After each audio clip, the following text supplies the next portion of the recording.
Yudi seperti setengah tersenyum berkata, "Pastinya aku senang membantumu. Aku tidak mau mengganggu Tuan Jing lagi. Aku pamit dulu." Setelah mobil itu pergi, Lina tidak berani bersuara sedikit pun. Bahkan dia juga tidak berani bergerak sedikit pun. Ketika mobil itu sudah hilang dari pandangannya, pergelangan tangannya digenggam erat oleh Louis. Seolah-olah dia mau menghancurkan tulang tangannya.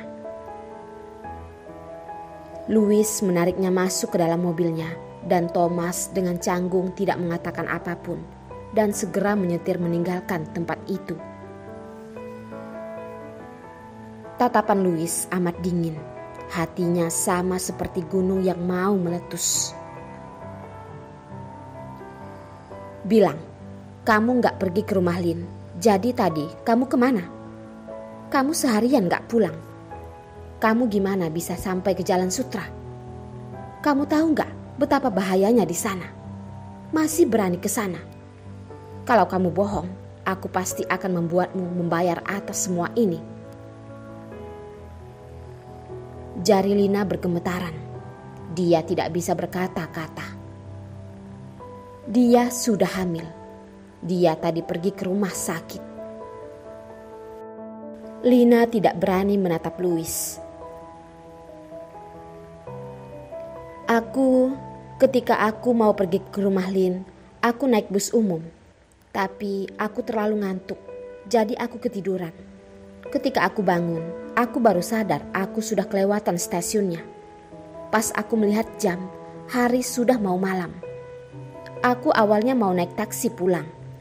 Tapi aku baru sadar uang yang kubawa hilang. Gak ada HP juga. Aku juga gak berani menelpon kalian. Jadi aku mencoba pulang sendiri. Tapi gak aku duga, aku tersesat. Jadi setelah itu aku dikejar preman-preman itu. Untungnya Yudi mau membantuku. Louis mengerutkan keningnya dan berkata, "Kamu serius?" "Ya udah, coba aku cek CCTV. Kamu tadi naik bus nomor berapa?" Lina menjadi gugup, lalu mencari jalan keluar. Bus nomor 9, ucap Lina. Sebenarnya dia juga sudah menjadi makin cerdik. Karena dulu dia sering naik bus nomor 9 bolak-balik dari rumah Lin ke keluarga rumah Lu. Jadi dia juga sudah lumayan akrab dengan beberapa pengemudi bus nomor 9. Ada satu kali dia tanpa sengaja kedengaran pengemudi bus itu sedang mengeluh. Katanya bus nomor 9 sedang mau mengganti CCTV-nya. Tapi terus tak ada pergantian. Dia bertaruh, walaupun Louis akan memeriksa kamera CCTV, tapi dia tidak akan menemukan apa benar Lina naik bus itu atau tidak. Louis berkata, "Aku beri kamu satu kesempatan lagi. Kamu bilang jujur.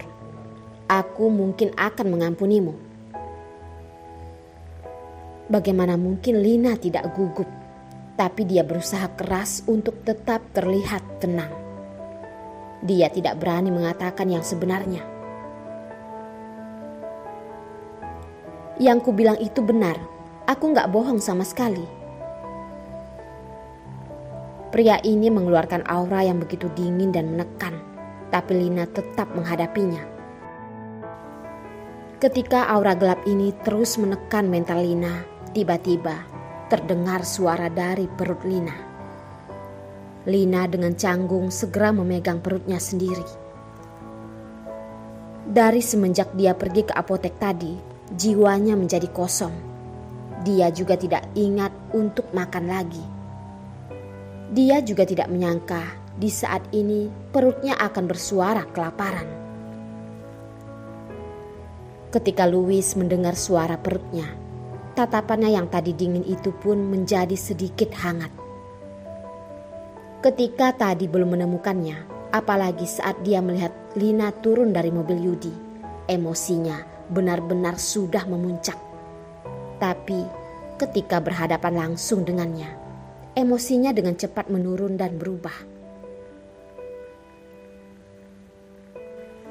"Pergi ke Cibanteng," kata Louis kepada Thomas. "Baik, Tuan." Thomas menjadi lebih lega mendengarnya, karena Tuan Presiden mereka peduli dengan Nona Lin yang sedang kelaparan. Berarti menunjukkan suasana hati tuannya yang sudah lebih membaik. Dia menghela napas pelan-pelan. Kenapa hati dan mulut tuannya menjadi tak kompak di depan Nona Lina? Dari mulutnya sangat marah, tapi hatinya masih sangat perhatian dan cinta pada Nona Lina. Sesampainya di Cibanteng, Lina melihat sebuah bangunan yang membentang lebar, dengan lampu dan pemandangan yang begitu indah di sekitarnya. Lina melihat nama Cibanteng tertulis di atas gedung itu, baru dia mengerti apa yang tadi Louis bilang Cibanteng itu. Lina melihat bahwa langit sudah menjadi semakin gelap. Dia benar-benar takut tidak bisa menjelaskannya pada nyonya majikannya. Jadi dia pun dengan hati-hati berusaha membujuk Louis. Aku pulang duluan saja. Gak usah ke restoran lagi. Sudah malam banget. Aku harus segera kembali." Dan yang membuatnya lebih gugup, karena restoran ini adalah tempat publik. Dia cemas orang akan tahu dia sedang bersama Louis. Jadi lebih baik dia segera pulang. Louis tertawa dan berkata, "Kelihatannya kamu mau pulang awal karena kamu takut kan? Kalau pulang terlalu lama nanti kamu tidak bisa menjelaskan alasannya kan? Kalau begitu, kamu seharusnya nggak pergi dari awal. Sekarang baru takut dimarahi. Kamu kira kamu pulang sekarang, nyonya majikan akan mengampunimu begitu saja?" Louis tidak menerima tolakan dari Lina, segera menggenggam tangannya dan menariknya masuk ke dalam restoran itu. Ketika pelayan-pelayan di sana menyambut mereka, Lina hanya menundukkan kepalanya begitu ke bawah, takut diketahui oleh orang-orang di sekitar sana. Tapi ketika dia dan Louis duduk di meja kaca terbaik di sana, Lina diam-diam melirik ke sekelilingnya. Tapi tidak sama dengan apa yang dia bayangkan. Ada begitu banyak tamu, tapi mereka hanya dengan hormat berdiri di pintu. Mereka tidak datang mengganggu pelayan mereka. Louis melihat gaya Lina yang begitu malu dan berhati-hati. Matanya terlihat begitu tak berdaya. Wanita ini benar-benar konyol. Louis segera mengelus kepala Lina. Bagaimana mungkin dia tidak tahu semua masalah yang sedang dikhawatirkan oleh Lina? Karena Lina belum bersiap diri, maka dari itu Louis juga tidak mungkin memunculkannya begitu saja di depan begitu banyak orang.